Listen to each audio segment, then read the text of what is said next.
Leksjon 1. Utforske landemerker. Jeg var på utkikk etter de beste tilbudene på turer for vår kommende tur. Har du noen andre planer i tankene? Jeg vil utforske de kjente landemerkene mens vi er der. De er et must-see for alle reisende. Det høres fantastisk ut. Det er så mange ikoniske steder å besøke, og jeg kan ikke vente med å ta bilder. Ja. Hvert landemerke har sin egen historie, og å oppleve den personlig er virkelig spesielt. Absolutt. Jeg tror det ville være flott å lære om historien deres mens vi utforsker dem. Sikkert. Vi kan til og med bli med på gødede turer for å få mer innsikt i deres betydning. Det er en god idé. I tillegg vil det spare oss for tid på å finne ut hvor vi skal dra på egen hånd. Nøyaktig. Og vi kan få mest mulig ut av tiden vår ved å besøke flere nettsteder på en dag. Jeg er allerede spent. La oss fullføre reiseruten vår snart for å sikre at vi ikke går glipp av noe. Leksjon 2. Slå varmen. Det er så tett og varmt her inne. Jeg klarer nesten ikke fokusere på noe. Det la jeg også merke til. Vi bør slippe frisk luft inn for å kjøle ned denne plassen. Absolutt. Litt ventilasjon kan gjøre en stor forskjell i komfort. Det kan det virkelig. Noen ganger er alt det trenger en lek for å føle deg mer avslappet. Nøyaktig. La oss åpne et vindu eller slå på viften for å få litt luftstrøm i gang. God idé. Jeg føler at jeg kan tenke klart når luften begynner å sirkulere. Ja. Det er utrolig hvordan miljøet vårt påvirker produktiviteten og humøret vårt. Sikkert. En komfortabel plass gir bedre konsentrasjon og kreativitet. Jeg er glad vi tar tak i dette. Det vil hjelpe oss å komme tilbake på sporet med arbeidet vårt. Leksjon 3. Forespørsel om vaskeritjenester. Unnskyld meg, tilbyr du klesvask på dette hotellet? Jeg kunne virkelig trenge litt hjelp. Ja, vi tilbyr vaskehjelp for våre gjester. Det er ganske praktisk. Det er flott å høre. Jeg har noen få ting som må vaskes etter min reise. Ingen grunn til bekymring. Bare fyll ut vaskeskjemaet, så tar vi oss av resten. Høres lett nok ut. Hvor lang tid tar vanligvis tjenesten? Vanligvis tar det ca. 24 timer, avhengig av tøymengden. Perfekt. Det gir meg nok tid til å ordne opp i alt. Nøyaktig.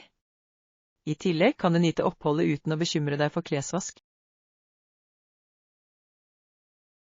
Det setter jeg pris på. Det er én ting mindre jeg tenker på under denne turen. Leksjon 4. Planlegge en utflukt. Ja da, det høres bra ut. Når bør vi dra på vårt lille eventyr? Hva med i morgen ettermiddag? Er det bra for deg?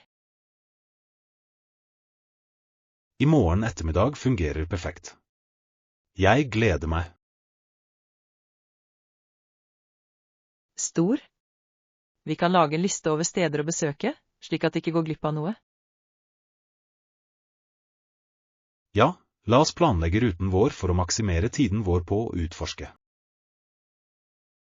Jeg elsker den ideen. Det vil gjøre turen vår mer effektiv og hyggelig. Avtalt. I tillegg kan vi finne noen fine steder å slappe av og ta bilder. Absolutt. Å fange minner er hva det handler om. Jeg kan ikke vente. I morgen blir en spennende dag full av utforskning. Leksjon 5. Finne den rette stolen. Ja, jeg fant en koselig en med fine puter som ser perfekt ut for å slappe av. Det høres deilig ut. Komfort er nøkkelen når du velger stol, ikke sant? Absolutt. Det er viktig å ha noe som støtter ryggen og føles bra. Definitivt. I tillegg kan en koselig stol få en plass til å føles mer innbydende. Nøyaktig. Og den er også i god stand, noe som er en bonus. Det er flott. En god stol kan vare i årevis hvis du tar vare på den. Ja. Jeg foretrekker alltid kvalitet fremfor kvantitet når det kommer til møbler. Jeg også. Å investere i en god stol er verdt det, spesielt for lange timers bruk. Jeg er spent på å legge den til rommet mitt. Det blir mitt nye favorittsted. Leksjon 6. Minneverdige lærere. Den beste læreren jeg noen gang har hatt var Mr. Alvin. Han var historielærer. Og, det er interessant. Hva fikk ham til å skille seg ut blant resten? Han hadde en måte å gjøre historien levende gjennom historiefortelling og diskusjoner. Det er utrolig. Engasjerende undervisningsmetoder kan virkelig vekke interesse hos elevene. Nøyaktig. Han fikk oss til å føle at vi var en del av hendelsen han beskrev. Jeg elsker det. Det er utrolig hvor lidenskapelige lærere kan inspirere elevene sine. Ja, og han oppmuntret oss til å tenke kritisk om historiske hendelser. Det er en viktig ferdighet. Det hjelper elevene til å analysere og forstå verden bedre. Sikkert. Jeg husker fortsatt leksjonene hans tidlig, selv år senere. Leksjon 7. Reisereglement. Ja, så lenge den oppfyller størrelses- og vektbegrensningene, tror jeg at jeg tar med kofferten min. Det er godt å vite. Det er alltid viktig å sjekke retningslinjene før du reiser. Absolutt. Jeg ville hate å komme meg til flyplassen og finne ut at jeg pakket for mye. Nøyaktig. Å pakke smart kan spare deg for mye bryderi under reisen. Og det gjør det lettere å navigere gjennom flyplassen, spesielt med bagasje. Ja. Jeg sikter alltid etter håndbagasje bare hvis det er mulig for å unngå forsinkelser. Det er en smart strategi. Det kan gjøre reiseopplevelsen så mye jevnere. Definitivt. Jeg skal dobbeltsjekke bagasjen før vi drar for å sikre at alt er bra. Flott idé. Det er alltid bedre å være forberedt på forhånd. Leksjon 8. Finne den perfekte passformen. Høyre. Jeg vil ha noe som passer kroppsformen min og får meg til å føle meg trygg. Det er definitivt viktig. Riktig passform kan virkelig forbedre utseendet ditt. Nøyaktig. Jeg sliter ofte med å finne klær som passer kroppstypen min. Jeg forstår. Noen ganger kan det ta litt prøving og feiling for å finne ut hva som fungerer. Ja, og det hjelper alltid å få råd fra venner. Sikkert. De kan gi verdifull innsikt i hva som ser bra ut. Det setter jeg pris på. Jeg skal ha det i bakhodet når jeg handler nye klær.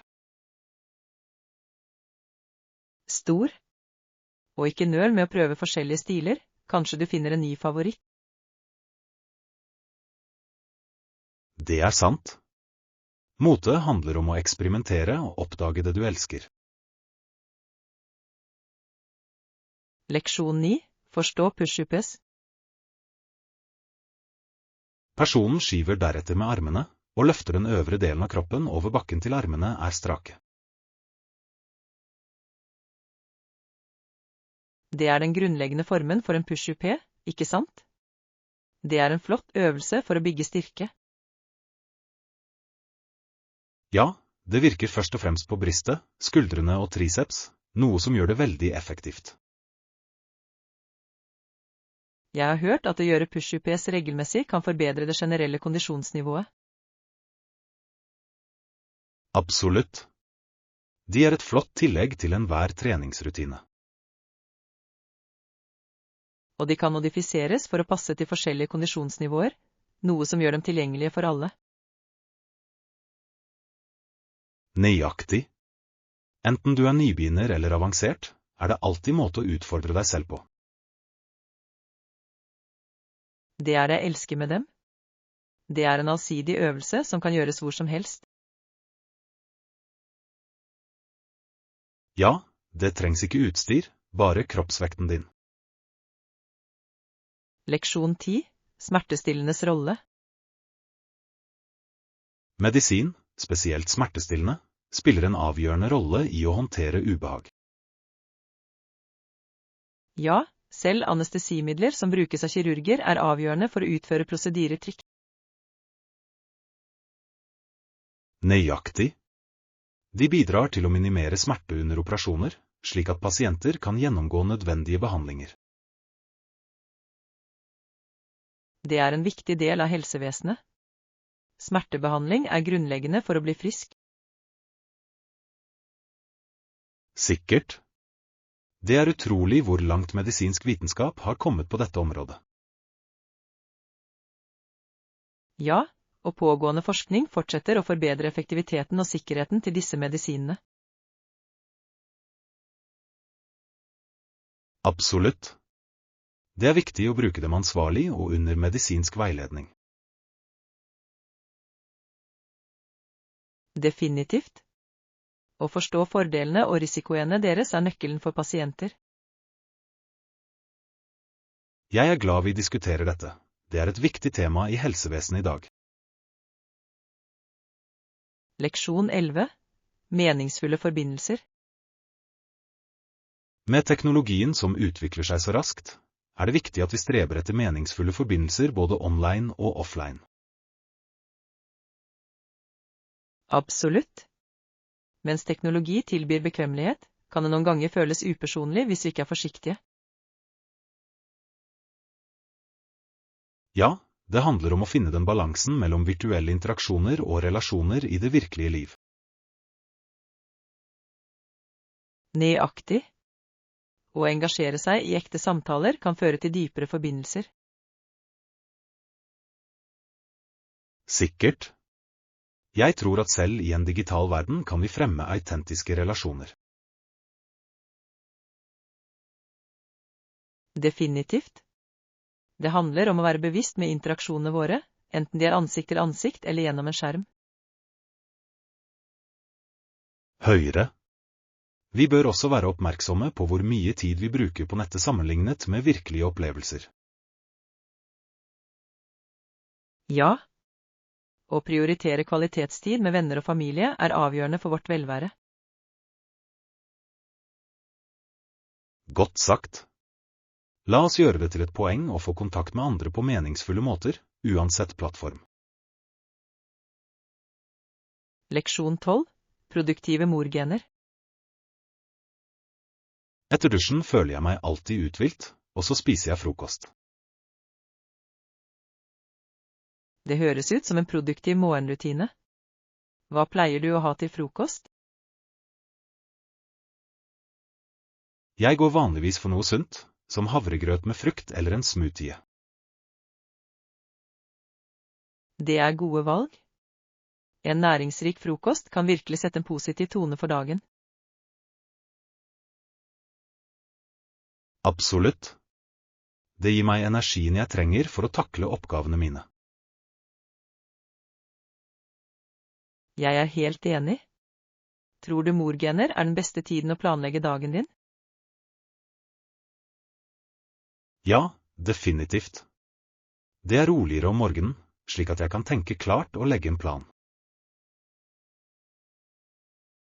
Det er en smart tilnærming. Jeg burde prøve å gjøre morgenene mine mer produktive også. Det burde du. Det kan virkelig forandre hvordan du føler deg gjennom dagen. Leksjon 13. Community College Opportunities. Visste du at høyskoler tilbyr en rekke programmer for studenter som ønsker å lære? Ja, det har jeg hørt. De gir en flott mulighet for de som ønsker å videreutdanne seg. Nøyaktig. Fra yrkesopplæring til overføringsprogrammer, det er noe for enhver smak. Jeg elsker det. Det gjør utdanning tilgjengelig for et bredere spekter av mennesker. Sikkert. Det er også et godt springbrett for studenter som til slutt ønsker å gå på et universitet. Ja, og de mindre klassestørrelsene kan bety mer personlig oppmerksomhet fra instruktører. Absolutt. Det kan virkelig hjelpe elevene til å føle seg mer engasjert i læringen. Jeg synes det er fantastisk at høyskoler er så støttende for studentene sine. Ja. De spiller en viktig rolle i å bygge ferdigheter for arbeidsstyrken. Leksjon 14. Profesjonelt nettverk. Så du håper å få kontakt med noen fagfolk innen ditt felt, ikke sant? Ja, jeg håper å møte fagfolk som kan gi veiledning og mentorskap. Det er en god idé. Nettverk kan åpne så mange dører for din karriere. Nøyaktig. Jeg tror at det bygger relasjoner med erfarne individer kan være utrolig nyttig. Sikkert. Har du tenkt på å delta på noen bransjearrangementer eller workshops? Ja, jeg planlegger å delta på noen få konferanser der jeg kan møte folk innen mitt felt. Det høres perfekt ut. Det er en fin måte å møte likesinnede på og dele innsikt. Absolutt. Dessuten har disse arrangementene ofte paneler med industriledere som kan være ganske inspirerende. Definitivt.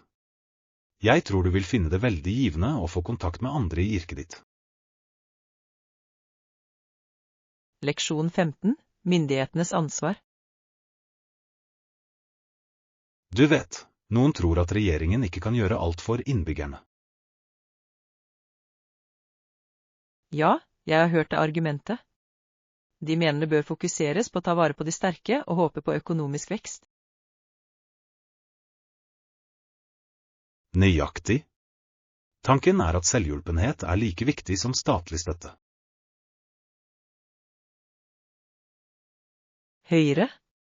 Det handler om å finne en balanse der myndighetene gir bistand, men oppmuntrer til uavhengighet. Ja, og det er viktig for innbyggerne å bidra til lokalsamfunnene deres også. Definitivt. Et samarbeidsforhold mellom regjeringen og dens folk kan føre til fremgang. Sikkert. Den oppmuntrer til personlig ansvar samtidig som den sikrer at alle har tilgang til grunnleggende behov. Jeg er enig. Det er avgjørende for langsiktig utvikling og velstand. La oss håpe at diskusjoner som disse fører til positive endringer i samfunnet. Leksjon 16. Alkoholrestriksjoner. Er det noen restriksjoner på å ta med alkohol på reise? Ja, det er grenser for hvor mye alkohol du kan ta med deg over landegrensene. Det er viktig å vite. Forskjellige land har forskjellige regler, ikke sant? Absolutt. Noen steder tillater et visst antall liter, mens andre har strengere regler. Jeg antar at det er best å sjekke de spesifikke forskriftene før du pakker. Definitivt. Du vil unngå overraskelser i tollen. Høyere. Det er også greit å være klar over den lovlige drikkealderen i landet du besøker. Ja, det kan variere ganske mye, og det er viktig å respektere lokale lover. Sikkert. Å forstå disse reglene kan gi en jevnere reiseopplevelse. Leksjon 17. Kulturell suverenitet. Mange samfunn er opptatt av å bevare sin større suverenitet, som alene kan beskytte deres mangfoldige og særegne skikker. Ja, det er et avgjørende aspekt for å opprettholde kulturell identitet. Nøyaktig. Å beskytte disse skikkene hjelper lokalsamfunn med å trives og holde kontakten med arven deres. Det er viktig for fremtidige generasjoner å forstå og sette pris på deres kulturelle røtter. Definitivt. Når lokalsamfunn føler seg bemyndiget, kan de bidra positivt til samfunnet. Ja, og det fremmer en følelse av tilhørighet blant individer. Høyere. Å feire mangfold beriker alles opplevelse i et samfunn. Jeg er enig. Det er viktig at vi støtter politikk som beskytter kulturell praksis.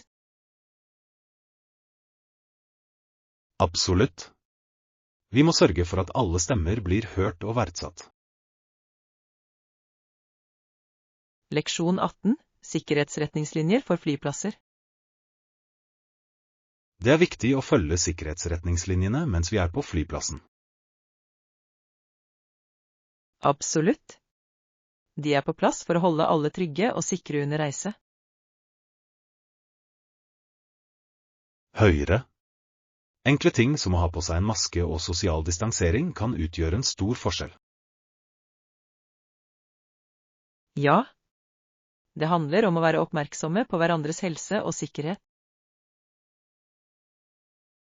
Å følge reglene hjelper flyplasspersonalet med å håndtere passasjerflyten effektivt.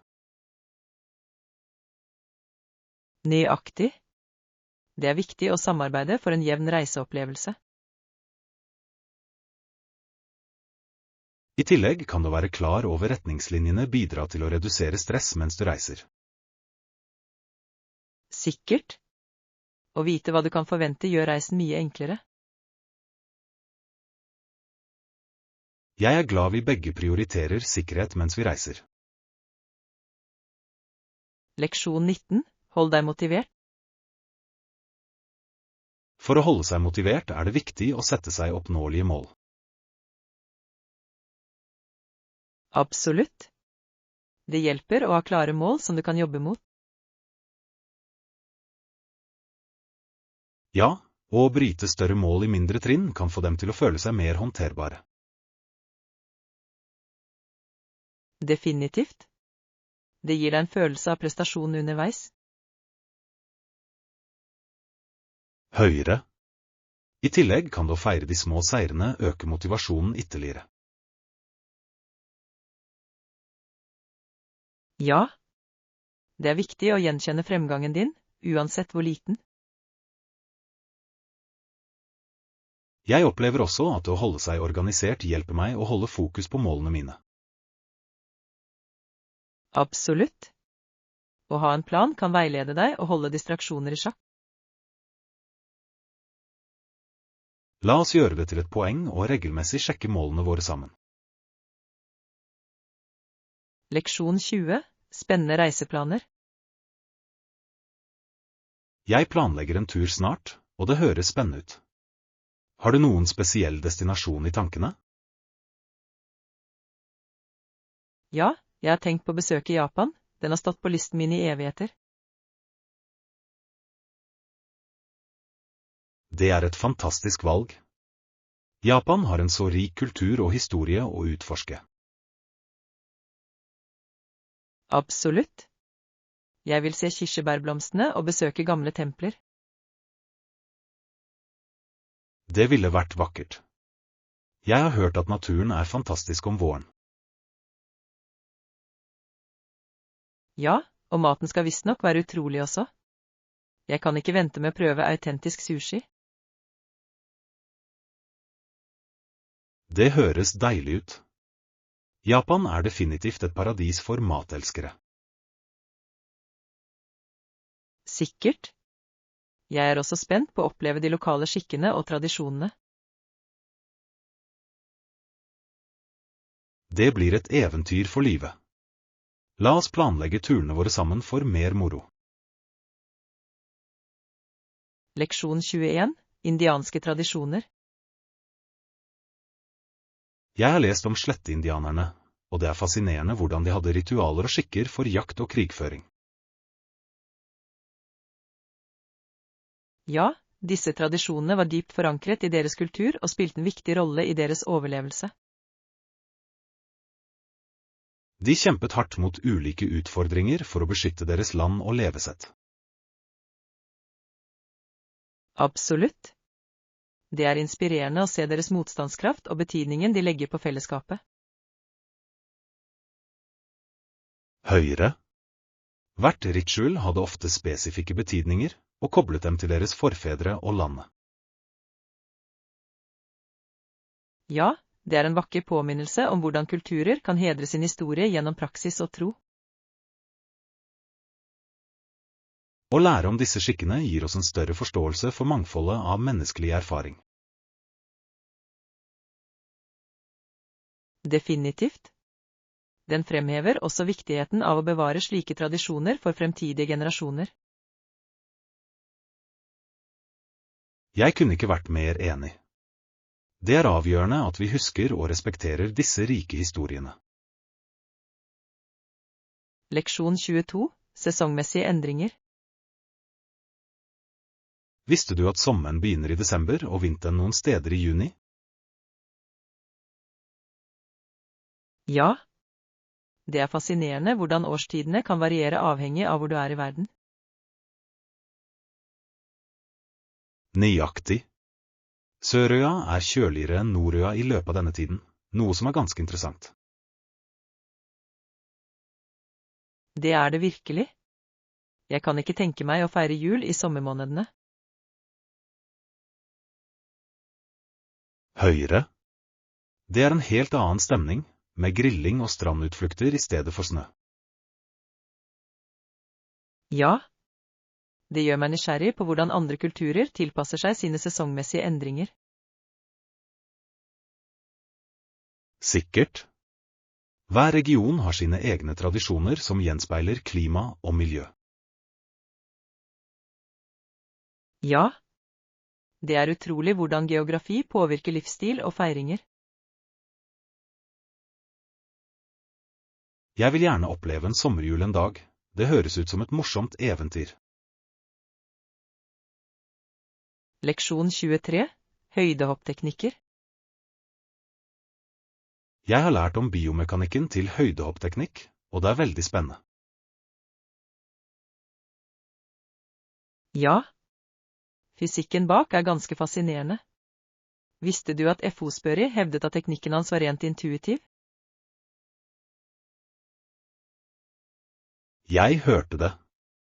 Det er interessant hvordan noen ganger store innovasjoner kommer fra instinkt i stedet for streng trening. Nøyaktig. Hans tilnærming revolusjonerte sporten og endret hvordan idrettsutøvere hopper i dag. Høyre. Det viser bare at kreativitet og intuisjon kan føre til bemerkelsesverdige gjennombrudd. Ja. Det får meg til å lure på hvor mange andre idretter som kan ha nytte av slik innovativ tenkning. Sikkert. Å omfavne nye metoder kan ofte gi idrettsutøvere et konkurransefortrinn. Absolutt. Det er spennende å tenke på hvordan sport vil fortsette å utvikle seg i fremtiden. Jeg gleder meg til å se hvilke nye teknikker som vil dukke opp neste gang. Leksjon 24. Utforsk byen. Jeg vil utforske byen og dra på utendørsturer denne helgen. Jeg også. Det høres ut som en perfekt måte å nyte været, se nye severdigheter. Absolutt. Det er så mange parker og stier som vi kan sjekke ut. Ja, og vi kunne leie sykler eller til og med rulleskøyter. Det ville vært så gøy. Det er en god idé. Jeg elsker spenningen ved utendørsaktiviteter, spesielt når solen skinner. Samme her. I tillegg er det en fin måte å holde seg aktiv mens du nyter den friske luften. Sikkert. La oss lage en plan og bestemme hvilke steder vi vil besøke først. Ja. Jeg gleder meg til å oppdage nye steder og skape noen gode minner sammen. Det blir et eventyr. Jeg gleder meg. Leksjon 25. Balanse mellom arbeid og liv. Jeg har lagt merke til at det er vanskelig å slå an når arbeidet mitt alltid er i sikte. Jeg skjønner helt. Det kan være utfordrende å skille arbeid fra privatliv, spesielt med fjernarbeid. Nøyaktig. Noen ganger føler jeg at jeg alltid er på, selv under nedetiden. Ja. Å sette grenser er så viktig for mental helse og generell velvære. Høyre. Jeg sjekker ofte e-post selv når jeg burde slappe av. Det er en vanlig kamp. Kanskje det kan hjelpe å sette spesifikke arbeidstider. Ja. Å lage et bestemt arbeidsområde kan også gjøre en forskjell. Absolutt. Det handler om å finne det som fungerer best for deg for å skape den balansen. Jeg er enig. Å prioritere personlig tid kan føre til økt produktivitet når jeg jobber. Leksjon 26. Bekvemmelighet og bekymringer. Jeg synes det er praktisk å handle på nett. Det sparer så mye tid og krefter. Jeg er enig, men noen ganger bekymrer jeg meg for å miste det personlige preget av å handle i butikker. Det er en gildig bekymring. Det er noe spesielt med å prøve ting og føle på materialene på egen hånd. Ja, og samhandling med selgere kan gi verdifull innsikt og anbefalinger. Nøyaktig. Det kan også være en morsom sosial opplevelse å handle med venner eller familie.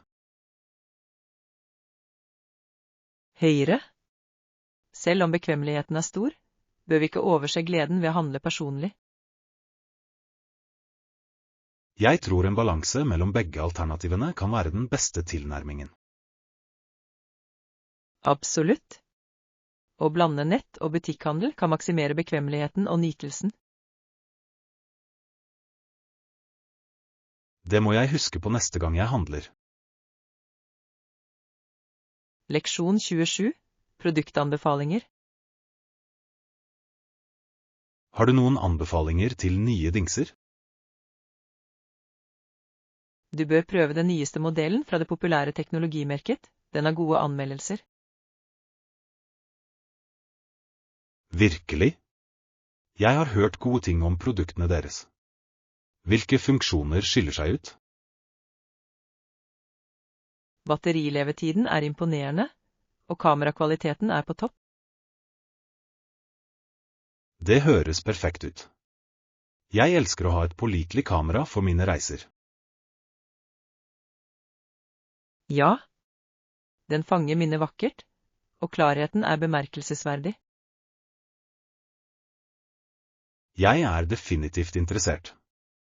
Jeg skal se etter det på nettet og sammenligne priser. God idé.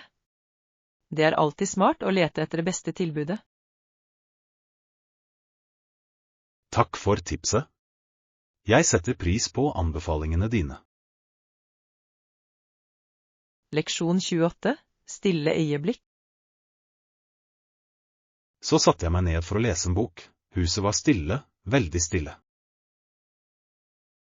Det høres fredelig ut. Noen ganger kan litt stille være forfriskende.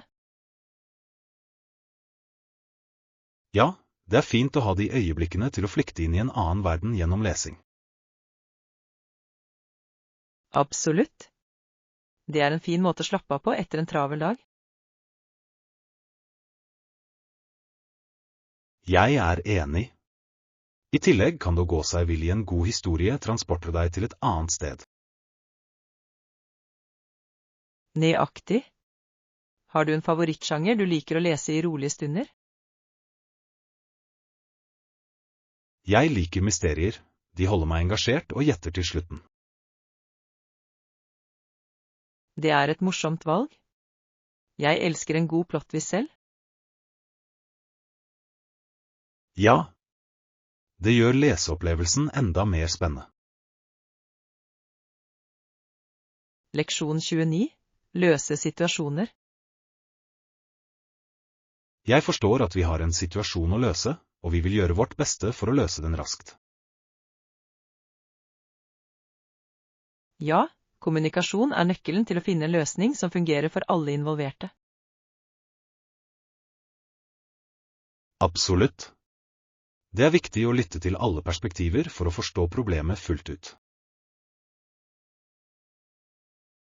Ja, å samle all informasjon hjelper deg med å ta informerte beslutninger.